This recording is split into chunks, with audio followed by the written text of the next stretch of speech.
I really like them. You know, they're cool. Like, you became friends. And then are there situations where you're like, well, I guess I could have been friends with this person if they didn't act such and such a way. I mean, like, I've noticed that in my life, as whatever we want to call this business that we're in. But, you know, these things happen. How do you feel about that? What do you think is, like, the way to avoid that? Or, like, would you avoid it? Or are you just like, look, if somebody has issues with me, then that's their issue. They should just come to me, say something to me about it, and, like, I don't know, what is your feeling? Maybe I'm not phrasing this properly. Like, who is your best and worst experiences? You don't have to say worst, but what's your favorite, and what would you like to avoid in the future? What would you avoid? One thing, like, it's like, all right, so there's a lot of celebrities out there, right? But it's like, and you know, they be inviting me to places and everything, but it's like, I'm a really shy person. Like, it's like, we having a interview right now, right? And we're doing it through the phone. I feel like if I was in person, I wouldn't be able to look at you in the eyes. That's how nervous I get. And sometimes my head starts just talking. Like, it's like, oh my gosh, I look stupid. I feel stupid. Oh my gosh, I'm done. Oh my God. All do that. So every single time that I'm around a celebrity, whether they're really big or, you know, they're just a come-up celebrity, I always get really nervous. I try not to be mixy a lot, because sometimes I don't want to get close to a celebrity. And I feel like we have a connection, and then out of nowhere they do some funny shit, and it disappoints me, because I'm a person that, like, I have friends. I have the same friends always, and I'm very loyal. So if I'm your friend, I'm going to always ride hard for you. And it's like, if you don't ride hard for me, or if you do some funny shit, I'm going to feel a certain type of way. But my husband always try to tell me, like, it's like, you can't think like that, because you got a network, and this is not real life. You got to understand. But that's like, not easy. It's not easy. Yeah, it's not. Go ahead. It's really not. Like, he just always told me, like, yes, like, you gotta understand, your business friends are not gonna treat you like your friends. And it's like, it's hard for me to put that in my head, because growing up, like, loyalty is really big. Like, growing up, to me, like, loyalty is big. I have my glam team. They're so loyal to me, and I'm so loyal to them. I've been with them for years, so that's how I be expecting celebrities, but celebrities are not like that, and that's something sad that you gotta find out on your own, and you gotta be disappointed. Yeah. And when you get disappointed, because I look at people. Hello? Yeah, like, you go ahead. No, I was just saying, we're all just people, but sometimes I think this business makes certain quote unquote celebrities or influencers or whatever, the type of notoriety or fame that they get, it kind of makes them into different people. Like, and that's what I think you're saying. Like, yeah, you can't expect everybody to just act like, I don't know, I expect everybody to be real with me. And then at a certain point, here's the question, and I'm segueing, but when it's like, that happens and it's a disappointment, and you deal with that and you go through it, do you feel like it scars you in a way, or are you just like, well, you know what, this is the game we're in, like your husband was saying, like, you can't expect them to be like your regular friends who are just there for you and loyal. Like, do you think that the business has changed you, or have you seen it change other people who you may have known before they came up? Like, what do you think of that? I just feel like that's why I just stay away from people, because it's like, all right, so my fans be wanting me to interact with more artists, right? My fans be wanting me to interact with more artists. But there's a lot of artists that I look up to their music a lot. I love their music, and I love to listen to them. And I don't be wanting to meet them, because I feel like if I get disappointed by them, I feel like I don't want to hate them. So I'd rather just not know them at all and love them than meet them and I'll be like, oh my gosh, this person's a weirdo. Oh, this person makes me feel uncomfortable. Or I get close with you, and then you do some funny shit, and I'm going to be really mad, and I'm going to really not like you. And it's like, once you get into it with a celebrity or or like somebody that you cool with, you cannot just, like it's like when your friends hurt you and everything, you could vent on social media or something. Once a celebrity do you wrong, you cannot vent because it becomes a problem. And it's like, that's why I stay to myself. I really just be staying to myself. Yeah. Do you have, a very personal question, but I would answer this. Do you have a favorite bra? Do you hate underwires, or am I truly the only one that really gets annoyed by this? And the padding. Why the padding? Do you think those things are necessary, or do you, at this point, are you just like, look, they stay like they look good the way they are, but when I try to do like a bra situation, I mean, this is a weird question, but I'm just really wanting to know because I was thinking these questions and I'm like, why is it so annoying with the bras? Like, why is there no one that really made a great one yet? Like, do you feel this situation is something we need to deal with in society, Cardi? I don't know, because it's like I'm not really like a bra person. I these titties be hanging. Like right now, I don't even got no damn bra on. But certain times when I wear certain shit, yeah. Before when I wear certain shit, like not even before, like just now, even when I wear like a certain bra and everything, I just is like, okay, I have really big nipples, so it's just like fuck, like I need a bra that show my cleavage but could really tuck in my whole nipples in, and it's like there ain't none yet. But don't you think they need to make one specifically for you for that reason? Yeah, but it's like it's hard. I'm telling you, whoever's listening to this interview right now, they need to know we need to do a bra line. Okay, that's just one thing. We need the specialty line. Okay, interview people. That's what I think. That wasn't even why I wrote that down. I was just sitting here doing my own thing, going, I literally have 2-3 drawers full. I don't know how many drawers, and none of them do I like any of them. Have you ever thought about doing the bras? About me? Yes. Yeah, I have, but then I feel like people don't, like I always try to talk to people about it, and they can do like a basic little outline, but then they never get exactly how I want. But speaking of your fans, do you feel like you have a different relationship with your fans, like your diehard fans? Like my diehard fans know who they are. That's the Lambs. They're my fans. They are my everything. But with your real fans, do you feel like that's a different relationship than you have with the public who may know, okay, we know who Cardi B is, we've seen her, we like her music, but do you feel like it's a different story? Like how, like, have you had any special like encounters with fans that you've never forgotten? You know what I mean? Like people that made your day with a story or something about you, or how you changed their life or something? I have a lot of fans that like I talk to that I DM, especially like last year, right? Last year I didn't put out a music for a long time, and because I didn't put out music for a long time, oh, how can I say this? Like Twitter and social media were just constantly telling me like, she's over. You see, I told you she was only gonna last this and that amount. I told you she was only going to last this and that amount. Oh, 2 years is over for her. She's so mediocre and everything. And it's like, I used to ask some of my fans, like, it's like, you think it's really over for me? Like, you think I'm dumb? Like, and they always used to, like, give me encouraging things. Like, it's like, oh, I don't think you really understand who you are. And I don't know. I feel like I'm one of those artists that gets a lot of hate on social media. And sometimes I'll be like, damn, if I feel the pressure, I know my fans feel the pressure of constantly defending my ass.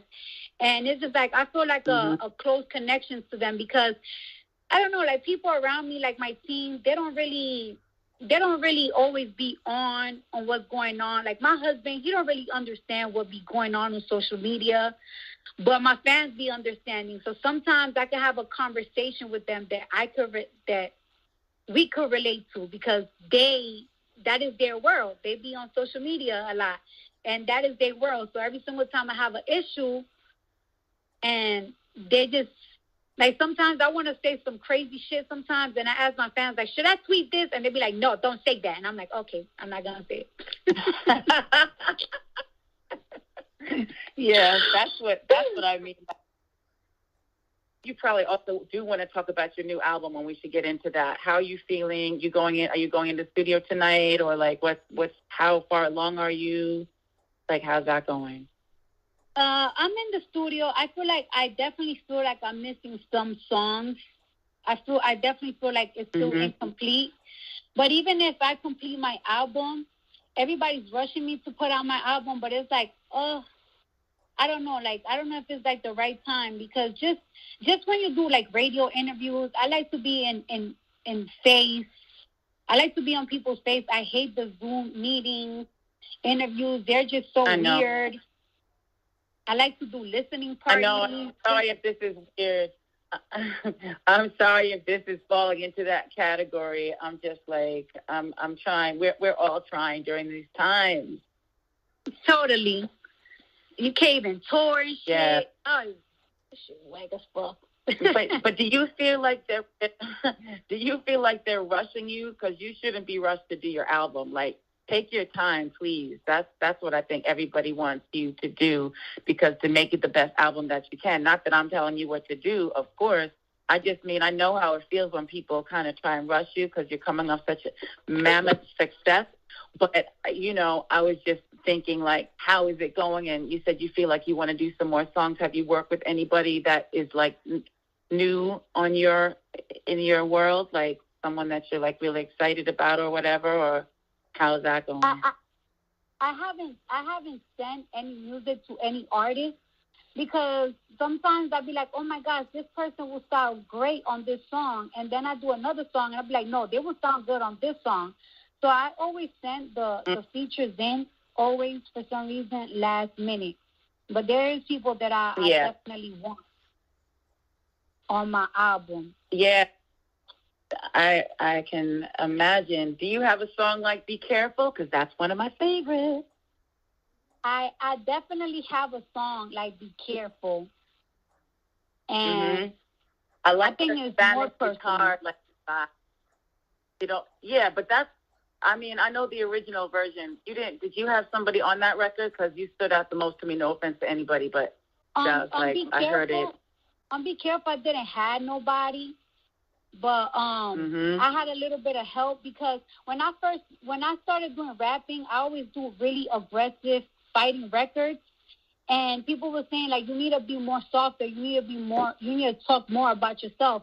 And I was just telling them, like, it's really hard for me to do love records and express myself like that, because I never do that. Like, I never talk about love and shit. I always talk about fuck niggas and not, Right. Not. But do you think that Be Careful was, so this is a question, an honest question. Do you feel like Be Careful, was you warning someone, like, be careful, or was it like, be careful with me because I'm sensitive, like I'm also have a sensitive heart, not just giving you hardcore moments with lyrically and stuff? It was more both, because it's like I'm be careful because I'm very fragile, and then it's like I could also be the worst nightmare ever. Like, I could get a little crazy over here, you know what I'm saying? Nothing to fuck around. I get a little crazy. When you decided, okay, well, I'm just going to go over here and see what happens with that, do you feel like that was definitely like, okay, I'm on my way to something? Like, when you were doing that, were you like, sorry, we're putting some gel on my hair. When you were doing that, were you like, okay, this is going to be the next step, and then I really want to make records? Like, did you always have that in your mind, or were you just like going with the flow and whatever happens, happens? No, I was, when I first entered the strip club, I was really shy, and I didn't really know what I was doing. And then, when you enter the club and everything, they tell you, like, first, you do your first down with your gown, and when you get on stage, you got to take your clothes off, except your panties. You could keep your panties on. And when you do a lap dance, you got to take your dress off, and you go on the strip with your panties. And I just felt really uncomfortable. I felt very ashamed. There was some times I was crying, like, oh, my gosh, if my mom or my dad would find out, like, I'm just humiliating them. But I needed the fucking money, like, I was just super broke. I was living with my boyfriend at the time. That he wasn't doing shit. You know what I'm saying? He wasn't doing shit.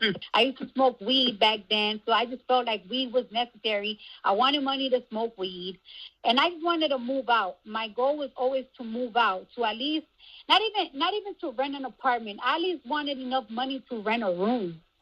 That's how desperate I was to get the fuck out of the situation I was. And when about how old were you at the time? Were you? Yeah. I was fresh, 18-year-old, fresh 18. I just turned 18. So then yeah. Just for people that don't know the story, because I heard the story a little bit, and I was just wondering, like, how it felt for you, like, just as a person, you know, as a woman, and you obviously made that clear. It was extremely difficult. But did you come into yourself, like, after being there for a little while? Did you just say, you know what, this is what it is, and I'm going to get out of here, and eventually I want to make records. I want to be, like, on a real stage. What made you have, how did you know? Was it your faith? Like, how did you know, like, this is just for the time being, but really I'm going to come out of this in a big way? Did you have that feeling? No, because that's the thing. I went to a high school for performance. I used to sing. I used to rap. I used to act, all that shit. And once I started having troubles at home and I got kicked out, I just felt like everything that I did in high school was just a dream. Like, it's not a reality. It's not a reality. And I just felt like dreams is over. So when I started, like, working and everything, I like stripping, I started doing it because I wanted to move out of my apartment. I wanted to get an apartment, rent a room, do some shit. Like, I just wanted to get the fuck out with my boyfriend. Like, I didn't want to live with him anymore. And after a while, I used to be like, oh, I just want $20,000. If I make $20,000, I will open a fucking business, and I won't even have to strip anymore. And after a while, I just felt like, you know, like when you're around strippers and everything, like, strippers talk a certain type of way. So a stripper will be on some, a stripper attitude, a lot of them just be on some, like, I'm not ashamed of being a stripper, because a lot of these bitches don't have shit. A lot of these bitches don't have a place to stay, don't have no car, can't afford this, can't afford that, but y'all shaming me. Y'all out here fucking niggas for free, but y'all shaming me because I'm shaking my ass. Y'all hoes be showing y'all fucking bodies on social media, and y'all not getting paid. So it's like that mentality stuck to me for a while. Like, I felt like, you're judging me, but I'm making more money than you. That mentality stuck for me in a while. Like, when I was like 8, 19, 20, that's how I felt. Like, it's like, I felt like nobody could shame me for being a stripper. A lot of people would try to insult me, like, oh, but you a stripper. And I felt like, bitch, I'm very proud of being a stripper because I'm making big money. When I started stripping, I was making probably $500, $400 a night. As I got bigger, I was making $2,000, maybe $5,000. And when I got really popular on Instagram, I was making like $7,000 to $10,000 a week. So I just felt like I was on top of the world. I felt like that was a lot of money, and I felt so untouchable, and I felt so sexy because I felt like there used to be rappers that all these girls lust over, and then they would go to the strip club and demand me to go to their section. Like, they would demand me. And it's like, you know, all the insecurities and everything, all the insecurities, I didn't feel any more insecure, because if I'm so trash, why are these guys demanding me? You know what I'm saying? Like, I'm getting paid for my looks. Right. Nobody's going to spend money on you if you're ugly. And yeah, no, thank you. But I got to tell, like, my story from the time I was a little girl, you know, and that was, like, the most important thing to me, because nobody knew that little girl. Like, it was always, once I became a well-known recording artist, that people knew me and treated me differently. But I had, like, a sort of an interesting, very dysfunctional childhood. I was wondering, did you feel beautiful as a little girl? It really depends, you know. That's a weird question. It's a weird question, but I know that I didn't, and that's just me for my own reasons. So I was wondering how you feel now, if I can maybe clarify the question more. Like, when you were little, did you always know, like, okay, I stand out from the crowd, like, I'm different, people notice me, I feel beautiful? Or did you maybe feel like somewhat of an outsider? Like, how did you feel as a kid? Did you know, like, did you always know I'm going to kind of break away from the rest of the world and become a successful entertainer? Like, how did you feel about that? Did you have that feeling for yourself as a kid? Well, I don't know. Well, I'm from New York, right? So New York Me too. Yeah. So New York is a melting pot, especially where I grew up at in the Bronx. So, my nationalities are like, I'm Trini and I'm Dominican. So, there's a lot of Dominicans that are like, they look a certain type of way. They have certain type of soft hair. They have really pretty curly hair. And then me growing up, people used to like, just guys, me dating, will be like, are you Dominican? And I used to be like, yeah. And they're like, speak Spanish. And I used to speak Spanish. And then they will ask me weird questions like, so if you're Dominican, why are your hair so nappy? And it just will make me feel so weird. And then I was really skinny when I was younger. And, in the Bronx, it's about being thick and it's about having an ass. So young boys in the Bronx will really, while you're walking down the hallway, will be like, look at your flat ass. Hey, yo, shut the fuck up with your flat ass. Look at you, don't got no titties. You got no titties. And it will make you feel so ugly and undeveloped and just weird. Just even when you're speaking with girls, like, I don't know why, like when I was in 11th grade, getting your period was like a big deal.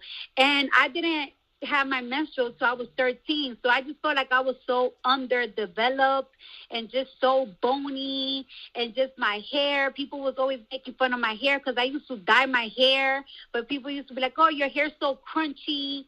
It was just, it's weird. It's weird, but I know that way. And that's, yeah, I had actually written down, like, and you already answered this, but what were your experiences with racism, like, as a young woman of color growing up in the Bronx, and how did they differ from those you may have had as an adult, like, as an entertainer? Like, but what's been your way of, like, preserving the Cardi B look, and then also being able to just, like, be comfortable knowing that everybody you're around is safe? Like, due to COVID, no lie, because, my team is really like a 6-team type of people, but we literally get tested like at least 3 times a week, every week. Like, no matter what we do, we just have to get tested every week. And, my glam team, we always come up with things together and everything. Like, let's say if I want to wear a shirt, I'll send the shirt to my stylist, and he will put an outfit together. Then I'll hit up my hairstylist, and we will decide what hairstyle goes with the fashion, because we don't always have the same ideas. But it's just a lot of testing going on. Most of my team already. I know. It's a lot. Yeah, of no, go ahead. I'm sorry. No, I'm sorry. It just got a little bit off. It's just a lot of testing all the time, because it's like crazy. I was rehearsing for a music video, and I had to be around dancers, and we literally was getting tested practically every single day. And it's so expensive on the budget, but it's like, I don't know, we have to do it. It's a brand new business. It is. And they have to make sure you do it, because, like, it's this past Christmas, but I did this Christmas special for Apple, and it was a huge production with dancers and singers and all these people, but people weren't even allowed to sing